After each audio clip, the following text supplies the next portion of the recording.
All right, so we are back. I do not know what happened, but my tab crashed and that just killed my stream entirely. So if you, if everybody's gone, come back, come back. If you get that notification, then come back and say hello in chat. And if you're watching this afterwards, welcome back. Catch up on part 1 if you haven't, if you want to. But I was just about to show you the map of my region where we have so many power trails. And you can see that, let me get it the right direction. You can see all of these trails. So we've got trails up there. These are hiking trails all the way up there. And when you head towards London, these are all roadside power trails. This is the chimichanga. So this is the art, the chimichanga art. It's like an Inukshuk. There's a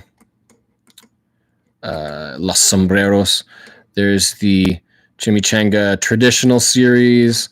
There's a London loop. I can't remember where those ones are. And there's more trails. So you get to see how many trails. And way over here towards, we have some more geo arts, and over towards Niagara Falls, more geo arts. There's traditional. These are all river trails. So here's a great example of water trails. Carney Gruel is a local region, Ontario geocacher. So all of these are along the river. Take your canoe or a tube out, and wow, it's just an awesome day. So we've got so many power trails and geocaches all over the place. There's like stuff for everybody. It's amazing. So that is my region, and that's some of the best things that I love about geocaching in Ontario, or at least Southern Ontario in my area. Cashcan is back. Mrs. We're back, and Degas, hello, hello, hello. Okay, so let's move on with another question. Number three of the geocaching. Would you rather find an amazing geocache in an average location or an average geocache in an amazing location? And I gotta say, I would be one for an average cache in an amazing location. Really amazing caches, not to belittle that or anything, but those, as fun and as amazing as they are, it's like a once-off thing. You get there, you enjoy it, and then, you've enjoyed the geocache. And that's fun. And it's another one of these things, like, which mood are you in? You want to just find an amazing cache or have an amazing experience? But I think, personally, I prefer the whole experience thing, going for that long hike, going for that road trip, going for that exploring the forest or going through caves. That the whole experience surrounding the cache, I think the amazing location is so much more rewarding, at least in my opinion. I love those.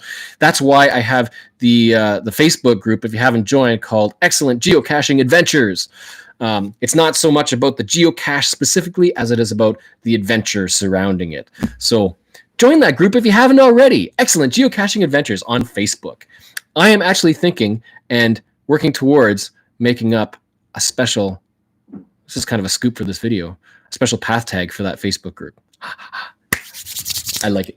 And because of isolation, obviously that's kind of a downfall. The people can't really get out around the world to have these excellent adventures. So there's not much new stuff happening right now, unfortunately, but we can look back at all the fun that we had at past geocaches and adventures and share that stuff. So what I've been doing and in that Excellent Geocaching Adventures group is choosing a different cover photo for each month, and it's kind of fallen by the wayside, but it's going to kick up again as soon as we're able to get out and have more adventures, generally speaking, globally. So join that group if you haven't already. What's next? What is one geocaching milestone you're most proud of? Oh, man. See, in Ontario, I mentioned we've got so many challenge caches that there's like milestones out the wazoo. Every time you complete a challenge, it's like another milestone complete. And I've got a bookmark list of all of the challenge caches in Ontario, and I'm kind of keeping track of all of them in my own stats.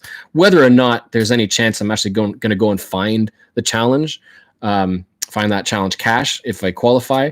It's fun just to have that goal to complete it. It's almost like really well rounding out your geocaching stats.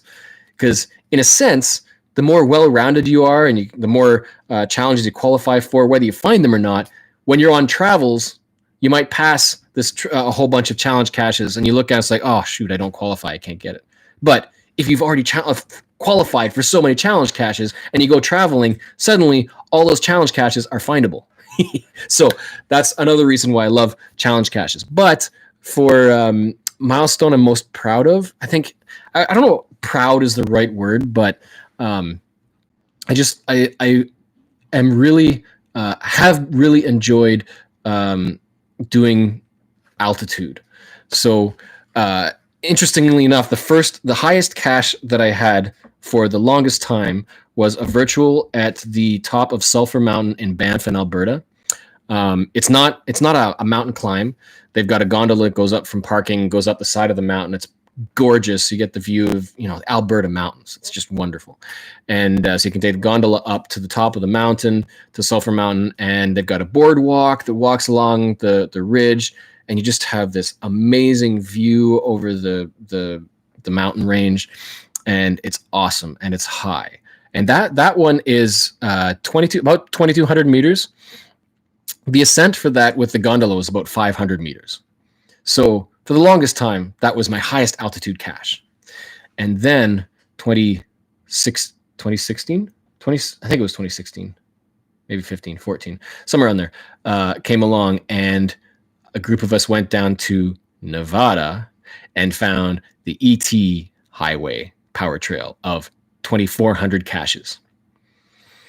The really annoying thing about that is all of those caches out in that vast plain of a desert are higher in altitude rated than Sulphur Mountain.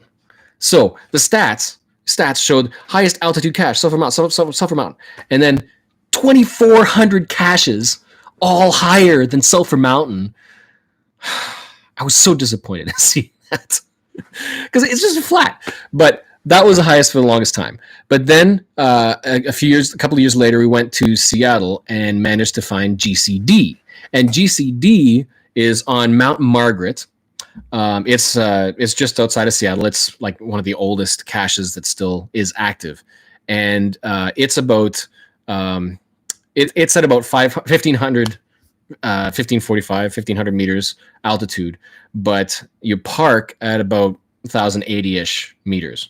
So that one, you're climbing 400 meters. So there is a trail that goes up the side of the mountain. It's about 400 meters, but it's really compressed. So it's a really steep climb. That was the first mountain climb that I did. And it was an awesome experience because you're going up the side of the mountain, and that whole way you're looking out, you can see basically the countryside, and you can see I think it was Mount Hood off in the distance. So you got the White Cap Mountain there too. And it's an awesome experience. And if anybody is going to HQ 2020 or Geo Woodstock next year or before then, do GCD if you haven't already. It's an awesome experience. Do it with friends because you're out in the wilderness and you never know what kind of animals might be out there, all that.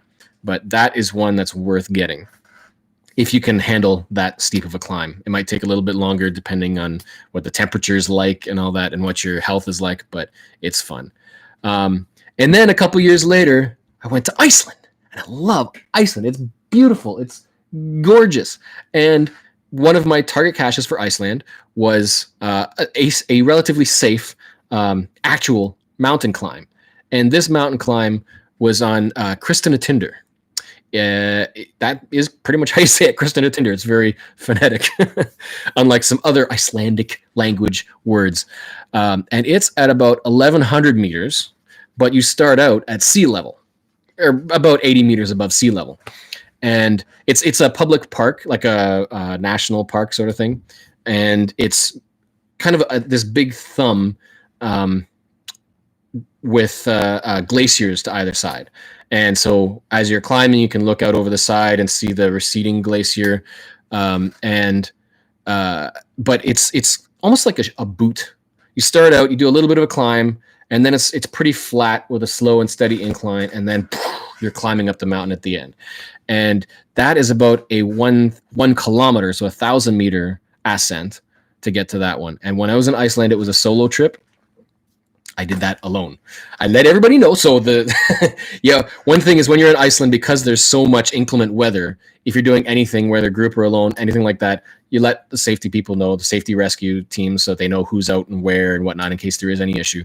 And always watch for the weather, be aware of what's coming and going, what the temperature, all that stuff is going to be like. And it was just absolutely perfect for the day that I got there. It was sunny and clear. And I started out in the dark when the sun was just coming up and got amazing views. And this was 2 years, 16, 17, yeah, 2 years before I started vlogging. So I didn't really take any videos. I took some short clips and photos, but I tried to put those together. And so I have a very short video, which you can find near the beginning of the videos in Cache the Line, of the view from going while climbing Christina Tinder with some of the photos. And that one was an absolutely amazing experience, literally a mountaintop experience getting up there. I wrote a blog of that whole trip, but there is one entry for that day that explains and outlines the entire climb, the experience, all that stuff, which you can read at gc.thebruce.net/Iceland. Yeah, and one of the days for Christina Tinder climbing the mountain. I encourage you to check it out because the photos, it's just unbelievable. And then being able to look out over the edge and see the glacier there in the sunrise. So the sun's coming down over with the sun coming, the shadow, you can watch the shadow coming up over the glacier. It was just absolutely stunning. And that one is doable. That park, there's quite a number of trails around there. And so there's a couple of waterfalls that are in that particular area. I didn't manage to get to any of those, and I wanted to, but that target for that whole day was to get to the top and get to Christina Tinder, to the top of that mountain. But that still was not the end, because just last year we went to Scotland, and perhaps the biggest value target of the itinerary, at least for me, for that trip, was to get to Ben Nevis, which is the highest mountain in Great Britain. I think it's the UK even, I think. Maybe just Great Britain, the main island. And it is a height of 1,340, so 1.3 kilometers altitude. And it started even lower. The parking, the Ben Nevis Inn, is at about 20 meters. So that was about a 1,300 meter ascent. And that was a whole day climb. And that one is day 3, I think, 3 or 4. No, day 4. 3, 4. I can't remember which day it is, of the Scotland series. So if you haven't watched that video, check back as well and check out the Ben Nevis. I did a live stream coming from the peak, from the summit of Ben Nevis coming down, and then I have a whole video going up, and the fun of, so that particular day, I had initially wanted to host an event at the top of Ben Nevis.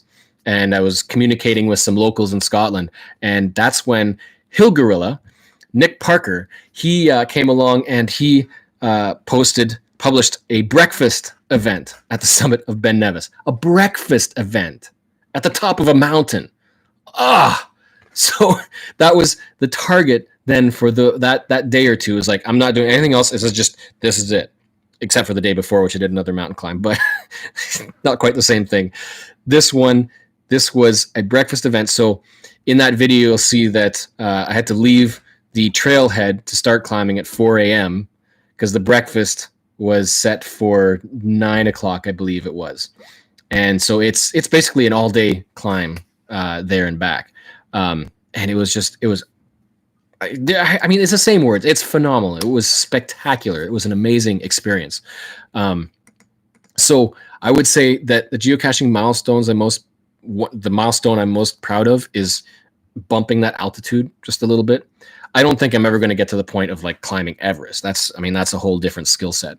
But just finding either high altitude or high ascents, there's something fulfilling about being able to not to make the summit, but to go as far as you can. If you can summit, great, but it's not about that specifically. It's about, like, the theme for the channel is pushing the line, like is accomplishing goals and just doing more and getting better. And so even if you're doing, say, GCD and you get halfway, but that's as far as you can go and it's farther than you thought you could, that is a reward in and of itself. And there's nothing to be ashamed of for that. It's just like, it's the adventure and being able to do above and beyond and pushing yourself. And so safely. So that, I think, is a really cool milestone, just to be able to bump that a little further each time. And so, and you get amazing views along the way, at least with this specific one. Okay, so next one. What is your next geocaching goal? So yeah, I already mentioned a whole bunch of things with the challenge caches, but to make it quick, I would say in 2020, this is somebody else mentioned, I can't even remember the first person who suggested this, that they were going to do this, but in 2020, to find 2020 caches. I think the only time that I've found more than maybe 12, 13, 1,400 in a year was that year that we did Nevada, which was 2,400 in a matter of days. So getting over 2,000, it's not a small task. So it is a pretty good goal. And ironically, right now, I'm a month ahead. I just finished enough caches for an average monthly find of 170 to the end of May. So if there's a slump, then I've got some buffer. But to find 2,020 caches in 2020, Southern Ontario, there are so many caches. There should not be any shortage of caches to find. But I'm also working on a triple jasmer. So if you don't know what a jasmer is, that is the accomplishment of finding a geocache that's been placed in every month since geocaching began. So it began in May of 2000. So if you have a jasmer, it means that from May 2000 until your current month, you found a geocache that was placed in every single month. So working on a triple jasmer, I currently have a double jasmer. Triple means that you're working to try to find 3 caches in each month. And when it gets to that point, it gets harder and harder because these old caches get archived over time. So some months have only a handful of qualifying caches around the world. So triple jasmer is my next goal, and I'm this far away, just a couple of caches. And I'm also just this far away, a couple of caches from a 4th jasmer. The problem is, once I've got those 3 for the 4, I've got 2 right now. Once I've got 3 of 1 month, there's 1 month where this happens. There's only one other cache, a 4th cache, which is available for that August of 2000, placed in August of 2000 in Sweden. So it's probably going to be sticking at triple jasmer for a while. So you could say the next geocaching goal would be to visit Sweden to get that 4th jasmer accomplishment. Kind of like the ape caches, where there's one in Brazil, and for the longest time, as those ape caches were archived, the Brazil ape cache was the only one left. So a lot of people's goals were to get to Brazil and get that ape cache before it got archived. Now, the Tunnel of Light ape cache has been reactivated a couple of years ago, just outside Seattle. And so if you can get that one, then you're good to go, which is also on the bucket list, which is going to have to wait till next year. That was another really annoying thing, because I think it was 2 years before that ape cache was reactivated. I was out in Seattle and I found that, I'm pretty sure it was that container. But it was before they decided to re-enable the original icon, the cache type. So I found the ape cache, but at that time it was just a traditional. It was like a replacement in memorial, whatever cache for that ape cache. Now the ape cache icon is active. So got to get back to HQ, got to get back to Seattle, get out there for the 8 mega event, which is also going to be next year, and also to finally get that icon. And I think Joshua, geocaching vlogger, I believe he's got both of those ape caches. He was in Brazil and he got the Brazil ape cache. He's got a video for that, and I'm pretty sure he's been to the ape cache in Seattle. So he's got both of them. Okay, so we've got some people back in chat. So hello again, Cash Canada, Miss Weaver, Mrs. I want to say Mrs. Weaver, Mrs. Weaver, David's Geocaching Adventure Series, and Craig Aussie Geocacher. See my shell. Kathy Gordon is back from London, England. Yay! And Jonathan Hunter is back as well. Thank you guys for tuning in again. Numbers are a little down, but stupid tab crashing. So, I wanted to show you. So I mentioned earlier, I'm a big fan of Halo. I've got like a whole bunch of board games up here, puzzle 3Ds. That was a fun thing when I was a kid. And Pandemic. Let me try this. Flip. Don't crash the tab. So we've got Pandemic. I love Pandemic. Such a great board game. And Cash Me If You Can, and a whole bunch of other ones. So Storytime here, that was a Kickstarter. Pathogenesis, this game here, that was a Kickstarter. I like that game. I've only played it a couple of times. Exploding Kittens. Everybody knows that game now, right? Yeah. See, now this Halo Fleet Battles game, that came from Spartan Games over in the UK, and it was something that when it was announced, it's like, oh, I got to have that, because it's one of those tabletop games where you've got all the pieces that you set up. It's basically a tabletop sci-fi style D&D game.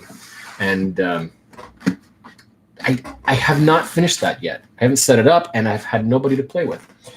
And then, of course, we've got all the classics. We've got things like Dominoes, Monopoly. This is like a special Monopoly, like that. And then some smaller ones, Monty Python, Flux, Hanabi. That is a fun game. Skirmish was a Kickstarter. This Game of Phones, that was a Kickstarter. We've got special CMYK playing cards. So regular playing cards have suits. CMYK has colors. That's just weird. And then there's a puzzle down here, Da Vinci's mystery puzzle. That's a puzzle you put together, which reveals another puzzle. And this is kind of a card game version of that. Have not played this yet at all. Need somebody to play with. And this one, Rushy, that was a Kickstarter. So many Kickstarter games. And of course, Carcassonne, Catan, Seven Wonders, Dominion, all the classics. Yahtzee, Categories, Cthulhu, another Pandemic. And this Apocrypha, this was a Kickstarter from Mike Selinker. And they do a lot of board games and puzzles and stuff. And unopened, have not played it, thinking of selling it. I'm probably never going to play it. It's such a huge game, and I've got all these expansions to go with it too. These are space roller dice. These are really cool. You got to check this out. I'm like getting all excited about things on my shelf. These are special. This is a Kickstarter, specially created glow in the dark neon style dice. Very Tron-like. Like it's so cool. And they had different color styles, and I grabbed a few because cool. What do we got? We got a few puzzles, but the big stuff, all of this collected Halo stuff. I got to the point when I thought there might be a lot of value in this, so I've got all these little collectible items that I have no idea if they might have value or not, but I don't have room to set them all up and display, and you don't want to necessarily take them out of their containers. So all these things sitting here, and books, so like essential visual guides to Halo of the different various games. We've got Catherine Halsey's journal. This is a really cool thing. I love that they made this. That might be hard to open up. It's a book with all of her. It's like her actual development journal of Mjolnir armor with John and history of AIs and all that. It's like her actual personal journal, which was a really cool add-on for Halo 3, or was it 4? I think it was 3. But then also some soundtracks and movies. And this is not Halo, but it is a signed copy of Serenity. Ooh. on HD DVD. Who uses HD DVD? And now we've got all of these other models all set up. We've got event badges, Halo Reach. This was a promotional event, 2010. Here as well, UNSC. Got a photo taken. Anderson is not my name, but that was the other name. And then, of course, all of the Halo novel. Not all of them, some of them, many of them. And some other... I was kind of in a... based on frame of mind when I got these. So there's Doom novels. Republic was a game that came out. I haven't read that, but that came with the game. William Gibson, I can't remember what the connection was with that one. Game of Thrones, haven't read it, haven't finished it. Same with Golden Compass. Gears of War. Oh yeah, the Zombie Survival Guide. That's kind of a popular book. Hellboy and the Art of the Movie. This has another story behind it too. They had a promotional event for Hellboy, and yeah. So when Hellboy 2 came out in theaters, I was invited to Hollywood and managed to meet Guillermo del Toro in person. And there's another story about that. But here we've got some shells from Iceland, some black sand from Iceland, and well, from a couple of different beaches. That's really cool. And then we've got one of these is a stone from the lava tube. A couple of different styles, different caves. This was from a crater, so that was from which crater was it? One on the Golden Circle. So that's a really cool stone. I love this. I mean, you don't get that except lava. And then a bunch of pebbles from the beach of Loch Ness, which is in another recent video, Scotland video. So lots of really cool stuff here. And then bobbleheads. The Office, Dwight bobblehead, and Michael bobblehead, and Batman and Joker bobbleheads. Can you name anything else? We've got a Al Capone bobblehead, and Alcatraz, San Francisco, Lord of the Rings, Ice Age, Bioshock, Hellboy, more Lord of the Rings. Ooh, Lost, more bobblehead. Lots of stuff. Anyway, let's get back to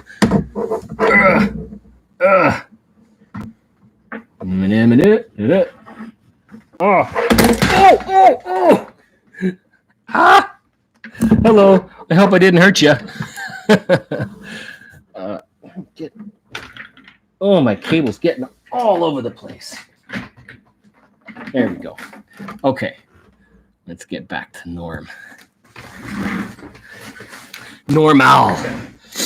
All right. Okay, let's get back to another question. Okay, so what do we have? Who else is here now? Kilgore DS is back. Hello. And Cyber Husky. Game Shelf looks like my basement. My husband loves games. Yes, they're so popular now. And it's funny because video games got really huge. And then board games happened again. And nerds and geeks got back together. And they're playing with each other, playing board games in cafes. And now we can't do any of that. Want to play board games. That is why I'm going to do Cash Me If You Can. And if it goes really well, we might do a whole bunch of them and get some more people involved. Anybody want to play Cash Me If You Can? Some board games? Okay, what's next?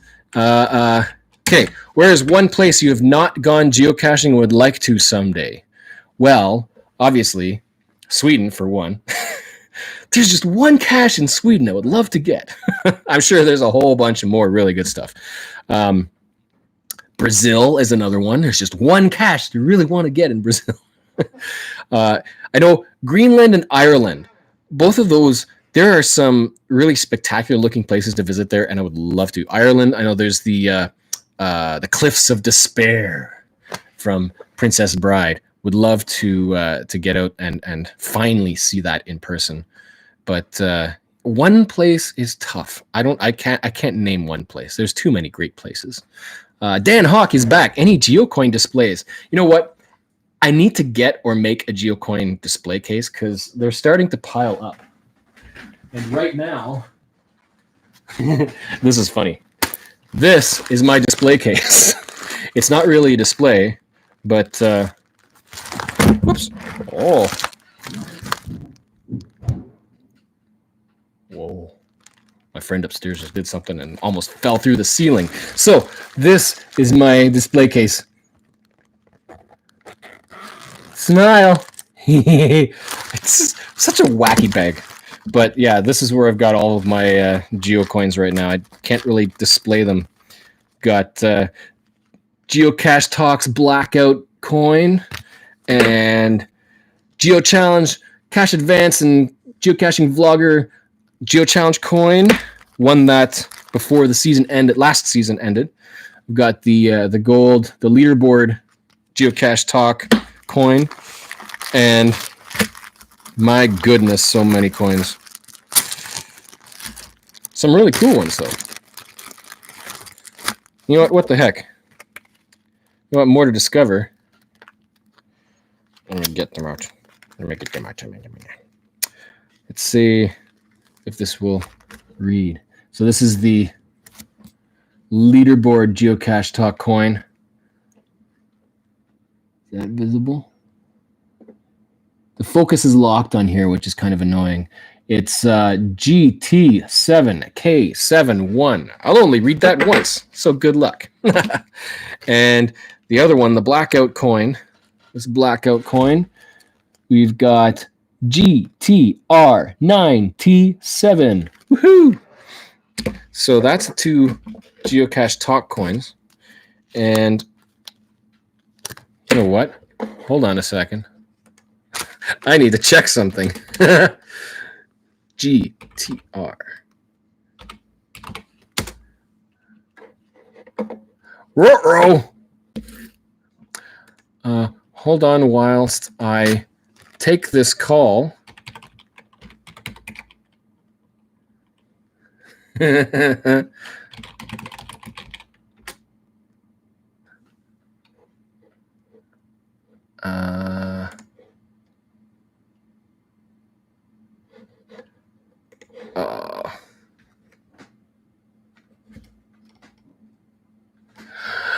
This is an important thing that I must do.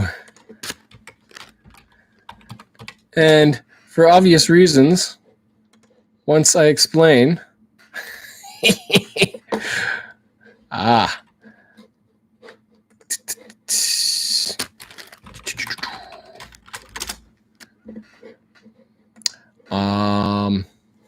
Boop-a-doop-a-doop. Let's say yes, and dead air. I'm going as fast as I can. Yeah, do it. There we go. Okay, and boom, boom, boom. Boom, boom, boom. One more. Almost done. Oh.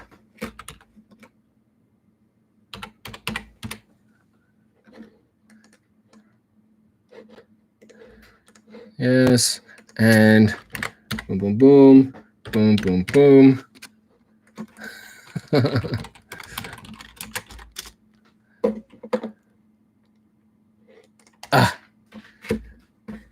There we go.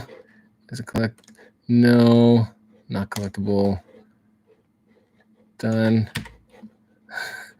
I had this issue almost with, where I noticed this when Joshua was sharing a trackable too. Good. Okay.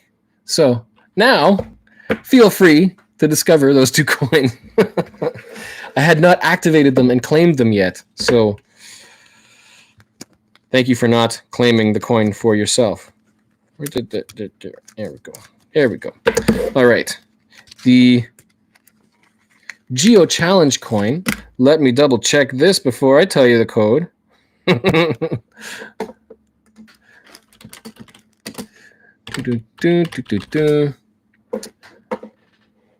Good. So the Geo Challenge Cash Advance Geo Challenge. This is the third place coin. So every month, the season has just begun again. So if you're not doing Geo Challenges, check out Geocaching Vlogger and Cash Advance because you could win these coins. And there's like a first, second, and third. And I think second and third are both the green thumbs up. It's a really cool coin. But this one, the tracking code is, if you want to discover it, that's not going to focus, is CAPCTK. What if this will work? There we go. CAPCTK. Boom. Done. Enjoy. All right. So there's those, but then, there's also this 15 years of geocaching coin. There's, so we used to have a mega event called COG, or Central Ontario Geocachers.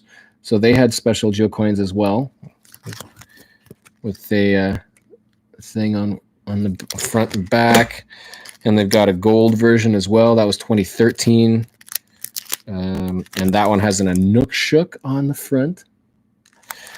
And then we've got from Geo Woodstock. I got this bag of coins and trackable items from Geo Woodstock in Texas. A lot of these came with VIP, so some of these might just end up as giveaways in future videos and contests and competitions. This one I picked up in the UK, which I loved it so much because, like I mentioned, that that thing called I Love Bees.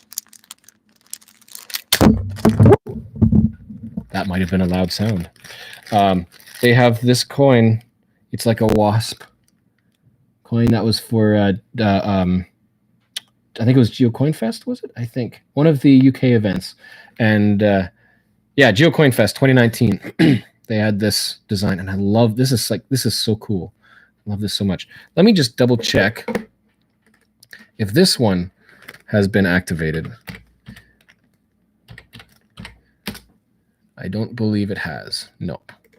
Because that is a cool one for you guys to discover once I activate it. A. G. There we go. That is.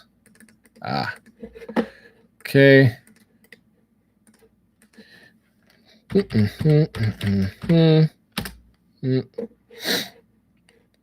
I'm just quickly activating these and not giving them any content. But they will soon have content. Canada. So trackables are kind of complicated in some ways about how to use them. So I am also planning to make up a bit of a trackable 101, a TB 101 style video to help deal with, especially the whole collectible thing. But this coin now is discoverable at GFH DVJ. Look at that. This is beautiful. I love it. So nicely done. GeoCoinFest 2019. Beautiful. All right. So there's those, and then of course there's the ninja from that game, and so this was the Ohio. Oh, okay, I see. Ohio, Kentucky Indian Cachers. I guess I can't remember where I got this one from, but I think it was Midwest Geobash, probably.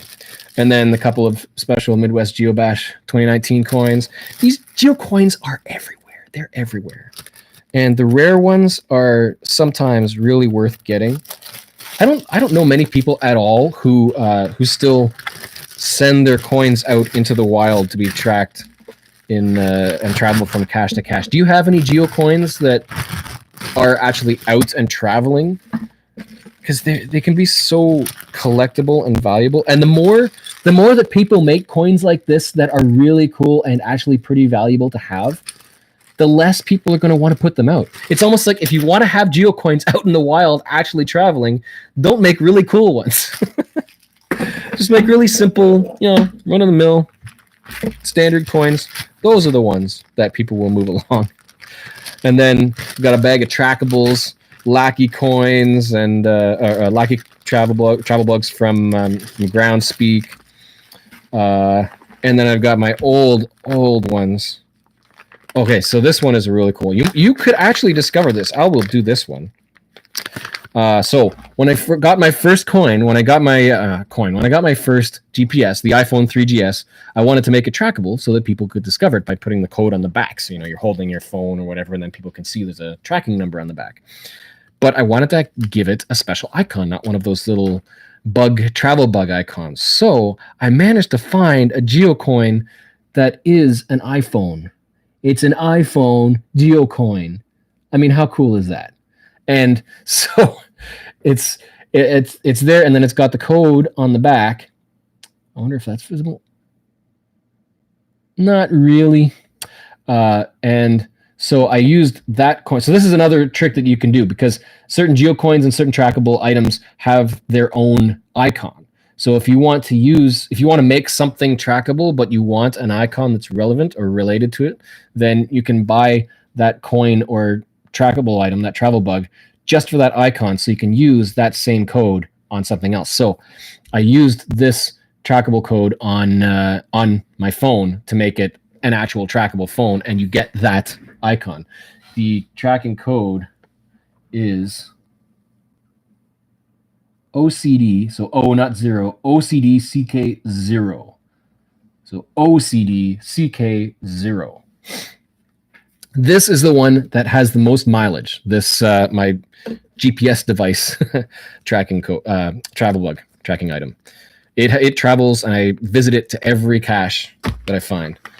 So that, and there's all these other ones. So there's old ones. There's my cat's golden ingot is in there. That's the first one that I launched in Tomb Raider out of San Diego in the desert, and it made it back home.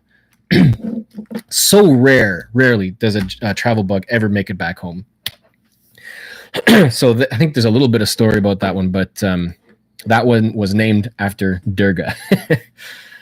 So that's really cool. So what do we got here? Let me check back on the chat. David, DGAS, I attended all 10. DGAS, so David's Geocaching Adventure Series, he's been caching for a while, and he has attended all COG Spring Fling events. So all those mega events, I think they ended just a few years after I started geocaching. So he says he's collected most of these coins. That's a lot of COGs. I wish they would come back, because those were fun events. Elmo geocaching, so much to learn about CTL that he needs 2 videos. There's so many questions. There's too many questions and too much to talk about. Shannon Bell, the Wasp coin is really cool. I like that, and that's another reason. Got to get a coin display thing. And then see path tags. I don't have a path tag display, but I managed to get a coin book.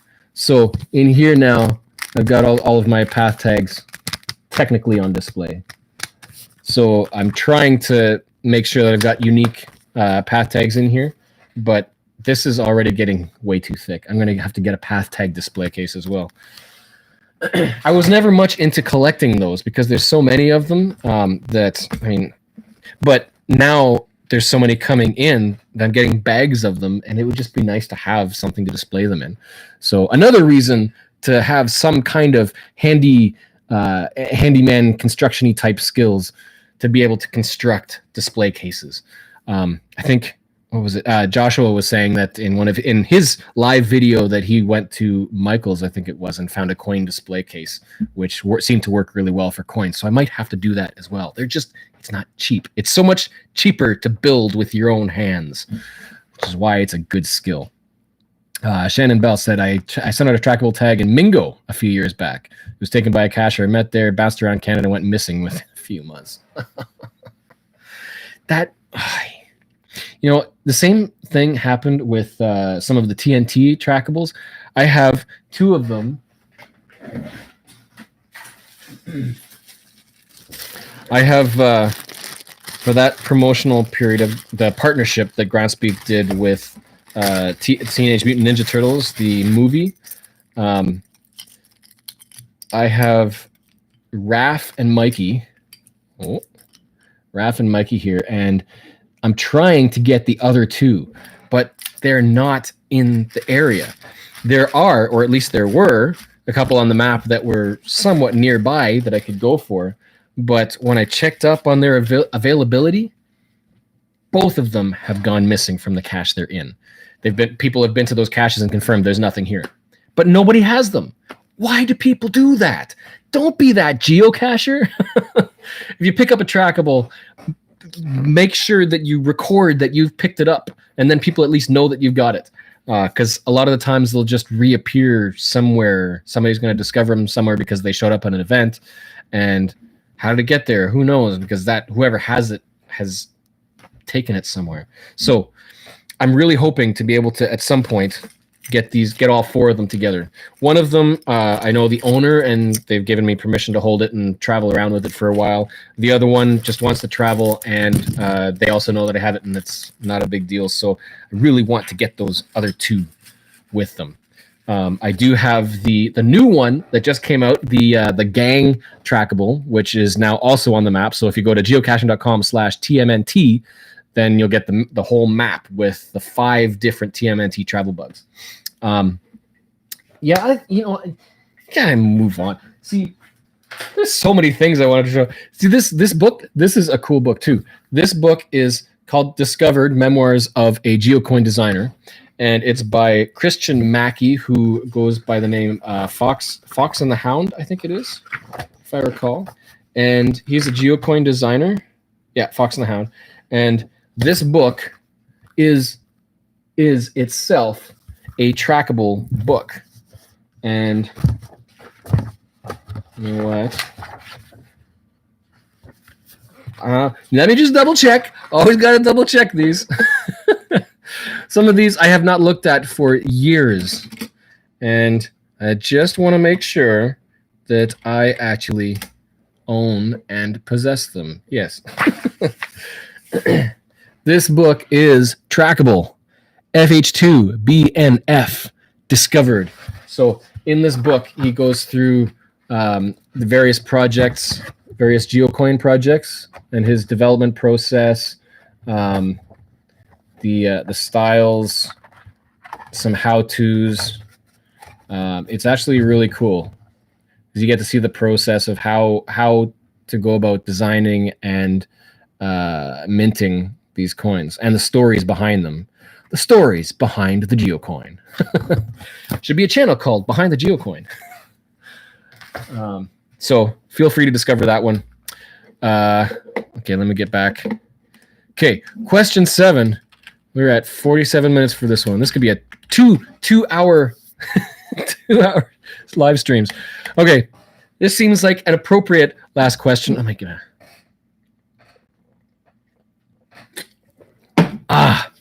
Man. So, appropriate last question. What is your favorite geocaching memory? Geocaching is awesome. I couldn't narrow it down to one, so I'll try to keep these short. In no particular order. So they're not really rated best to worst or whatever. One, mentioned before, the hunt for the Griffin. For the 10-year cache anniversary, I headed back to the place of the first cache that I found, which is now long archived, but learned a bit more about the plaque that it was near, which is called Griffin. The cache was called Griffin, and it was by the plaque about the USS Griffin. And on that research, discovered that the wreckage was actually within reach. So I took that whole adventure to make the whole video about going to the first cache again and then going and trying to find the wreckage of this ghost ship. And that was just an awesome experience because the Manitoulin Island is another beautiful, gorgeous Canadian location. And it's like, yeah, it's very Canadian. Another one would be my first 5 difficulty 5 terrain cache called Tomb Raider, which is just outside of San Diego. I was in San Diego for a Comic-Con in 2009, and I just started geocaching, and this was like July, August, and I had a number of friends who were also going, and I posed them, hey, you want to go find with me this 5 cache? Ironically, the puzzle aspect, the 5 difficulty puzzle, was not all that hard. It was very, I think it was just if I recall, it was just a rot or a Vigenère cipher to get the location of the final. But the 5 was very much earned by the cache itself, because it was like 80 miles east outside of San Diego into the desert, into the mud flats. And the coordinates take you to the trailhead, which is technically a cave entrance. And you have to drive through the desert to get here. And it's hot and it was sticky. We were 5 people in this Prius driving out in the sandy desert. And it was getting warm in the car, so we decided to open the window. We're driving, good speed. We open the window, and it's hot air, hot. It's just, no, close the window, stick on the air conditioning, and kept asking the owner, it's like, are you sure this car is going to be good? You're going to be fine. It's going to be good. You're not going to get like sand issues. You're not going to run a battery. You don't need gas, all that stuff. It's like, and so we're driving down, sand flowing behind us. It was hilarious, packed in this car with 5 people. The trunk, we had tons of water. We had like a couple cases of water in there just to be safe. And I was the only geocacher. And at that point, like I said, it was iPhone 3GS. Our only GPS device was my smartphone. But we went for it, and we felt we were safe enough, and we went out to this. And so you get to the trailhead, to this cave entrance. It's slightly up a hill, so you've got to climb a little bit to get to it. And now you're going for, I think it was a couple hundred meters, maybe about a 20-minute hike through this mud cave. And you eventually come to a point where you kind of end up in a little funnel. So off in the distance, you can see light. There's like light coming in from above. And so you head over there, and then you discover that, oh, you're at the base of a funnel. And now you've got to climb up this angled, sandy hill. It's all the way around. You come up to the top, and you're out on the flat, mud flat desert. And you look around, and everything is identical. It looks like a desert, but there's lots of crevices and some hills and dips. You have to know where you came out. So mark that point on your GPS, do something, have somebody stand there or whatever, because there was still 100 meters to go across that desert to get to the cache. And because so many places look the same, you could easily get lost out on that desert. Thankfully enough, that particular geocache is only visited maybe 2 or 3 times a year. So it's very rarely visited, but the weather is so flat there that barely anything changes. So there is a bit of a trail that goes from that funnel up to the cache. And it was placed by a scout group who, I don't know how often they go out there, but it's sufficiently traveled that you can still follow a trail and not really get lost, but you don't want to get lost. So yeah, we got there, and it's like there was metal tub, had no lid on it. There was a couple of things inside, lots of sand and stuff. Picked up the logbook. It was like a stone. It was petrified. It was just like knock, knock, knock. That was the logbook. Could barely sign. We got something on there to make it as evidence, but I was taking some video, and so I did put together a fun video of that whole experience, which is also near the very beginning of videos on Cache the Line. It's the Tomb Raider GCWD13. See, that GC I've memorized.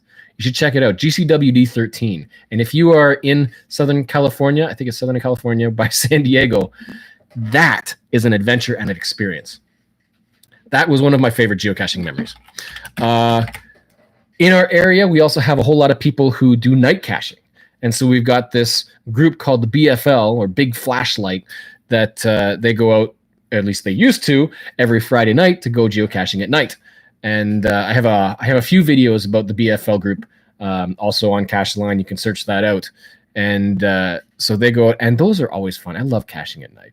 I mean, in the winter, you're pretty much always geocaching after work and it's already nighttime anyway. But to have a bunch of friends get together and head out for a couple of hours to find a whole bunch of caches at night, or specifically nighttime related geocaches, things that are intended to be done at night, that's super fun.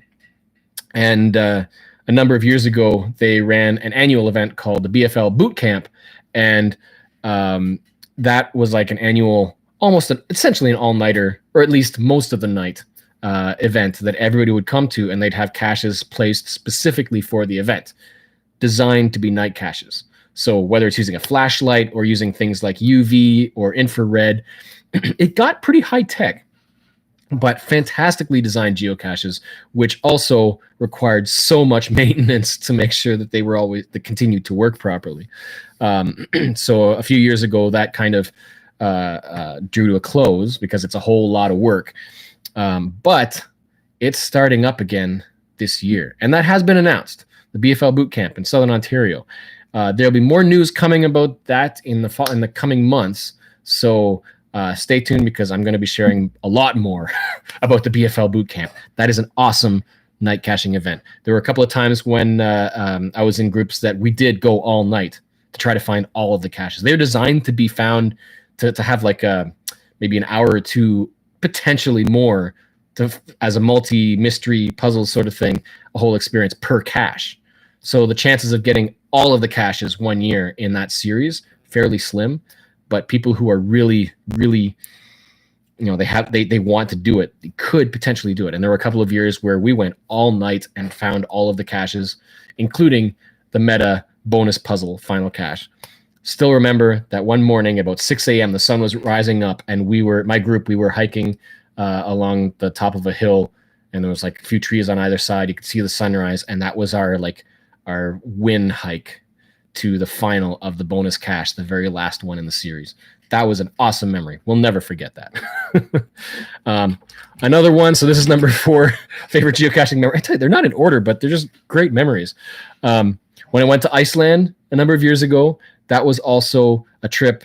It was my birthday, so I had to plan the trip over my birthday. So I was in Iceland for my birthday, and there was November 30th. That's my birthday. I had planned that day to get to one of the caches, which was a hot pot. So basically a hot spring, and they're all over the place in Iceland.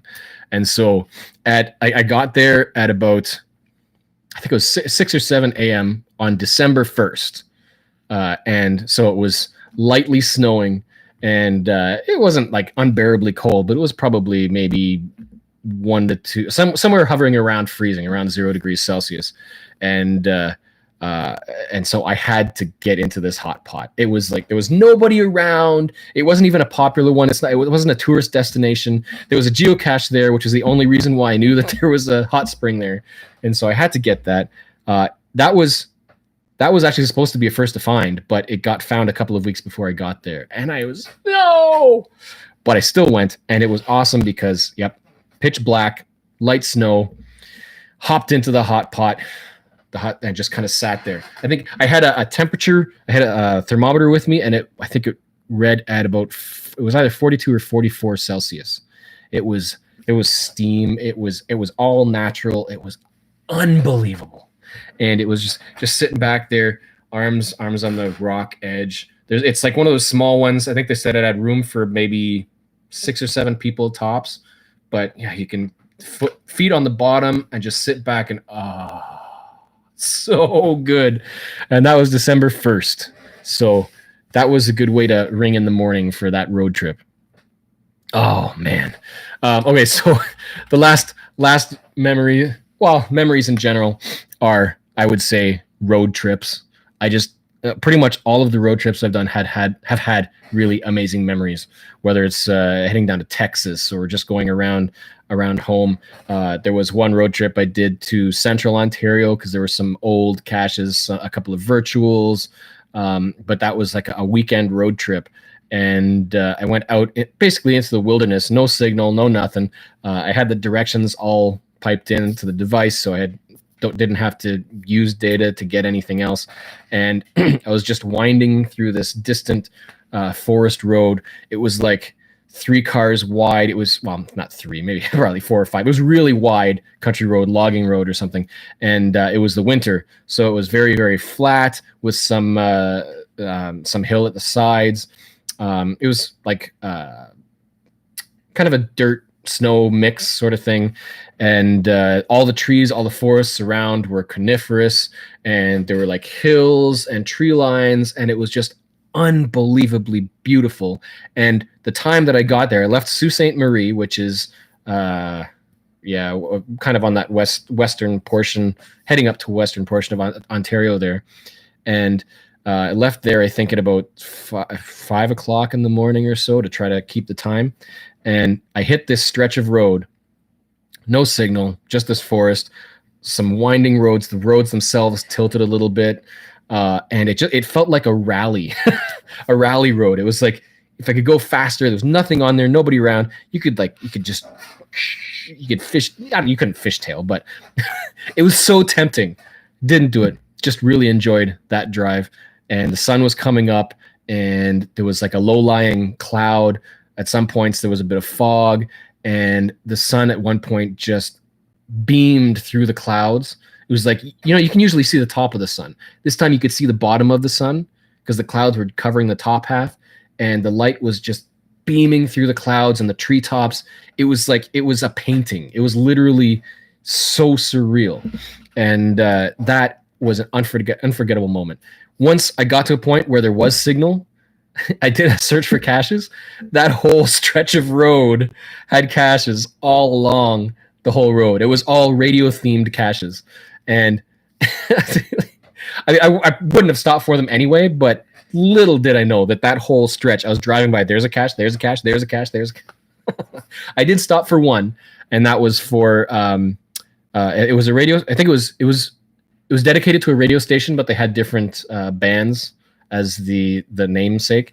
And so I found the one that was for the Eagles, I think it was, because one of the songs that I love. And so that was an awesome memory. And that's the kind of thing you only get with distant road trips, whether you're alone or with other people. I don't know, but there's something about being on the road and just exploring and discovering. Totally unexpected. It was awesome. And that is the end of the questions. But let's check the chat here. Shannon, I sent a trackable to, that was the Mingo one. Jerry is here. Hey, Jeff, just got back on I just got back on a nice finding a couple I'm guessing you just got back on and you were just finding a couple of geocaches, which that's great. Shannon Bell, I've been wanting to try a night cache, but I usually cache solo, and I don't want to night cache on my own. Yeah, it really depends on what your area is like. There are some differences between being a man and woman out at night, especially in a forest. There are a lot of times when I will not go out caching alone in a forest, but mainly it's because it's known to be a very shady forest, or I don't know what kind of wildlife might be out there and don't want to risk any danger, that sort of thing. Anytime you do that, whoever you may be, wherever you go, just make sure that it's safe and don't do anything. If it's unsafe, I always say push yourself and go a little farther. But if you're not certain that it's going to be safe, it's not really worth the risk. It's only a geocache. You can go another time when it's safer, or go with friends, but it's more for goals and accomplishments than that sort of thing. Yeah. So what else was there? You know what? I thought I might. So I had announced these really cool stickers. These foil. God, I love these stickers. This is so cool. I love this. I could look at this mesmerizing color rainbow for so long, but I won't. I was thinking of giving one of these away, and now there's fewer people watching, but maybe there's somebody who will watch later. I don't know, but I don't know what should I do to give one of these away? Maybe with a path tag, with my I'll do that. Sticker and Cache the Line path tag. So some of you might already have a path tag, But these ones, I know only a handful of people have one because they're relatively new. So what should I do to choose a sticker winner? Let's see. Trivia or accomplishment? What's the theme? Any ideas? Okay. Maybe for caches. Oh, for questions. Let's say, let's do it like a radio show. Let's say the 10th person, the 10th person to email me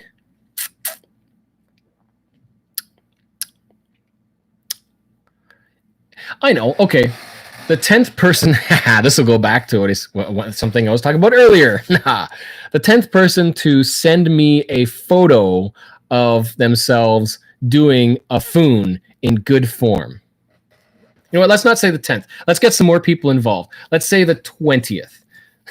The 20th person to send me an email with a photo of themselves doing a foon in good form, I'll send you a sticker and cache the line path tag.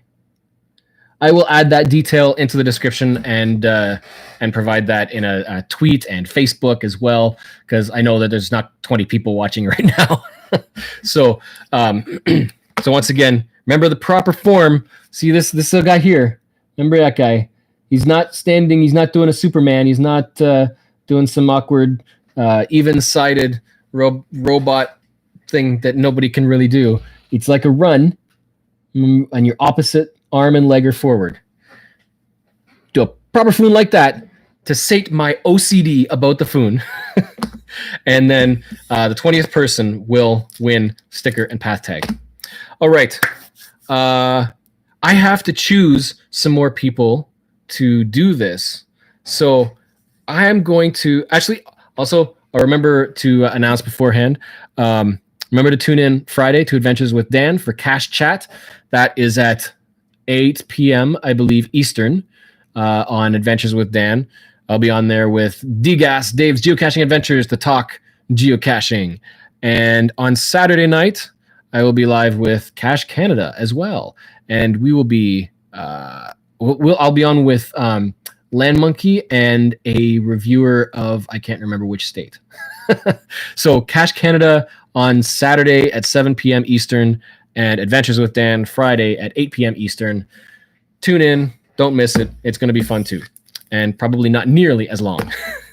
And so on that note, I am going to pass on the challenge. I will have to let them know and tag them because they're probably not watching this whole thing. I'm going to tag, first of all, Komakino, Rich Sleefer, Komakino and the Kid, for this Get to Know Me hashtag Get to Know Me challenge. Komakino and See My Shell, the Aussie geocacher See My Shell, Craig, Michelle, and thirdly, the Curious Kiwis, Paul and Rachel. I'm tagging you too. So you three are next up for the Get to Know Me challenge, and we'll make sure you get all those questions as well. Thanks to the Geo Dudes for tagging and Geocaching Vlogger, who also did, and I think those are the only two people who tagged. Watch, I think Cache Canada has been tagged, so they will have a video at some point, hopefully. And Neil Moore has also been tagged. And who else? I'm pretty sure somebody else has. But follow it, because that challenge is going to go around. We're going to get a whole lot of vloggers answering these questions and hopefully hanging out and having fun with the community. It's great to see you, and I hope you are having fun and keeping safe and keeping active. And on that note, I think I might tune out with some The Greatest Showman, because that movie is the only one I think I could stand watching over and over and over again. I saw the sun begin to dim and felt that winter wind blow cold. A man learns who is there for him when the glitter fades and the walls won't hold. 'Cause from that rubble, what remains can only be what's true. If all was lost, there's more I gain, 'cause it led me back to you. And on that note, happy caching, excellent adventuring, and hope you get out there and get some fresh air. And we will see you in the next video. Until then, see ya.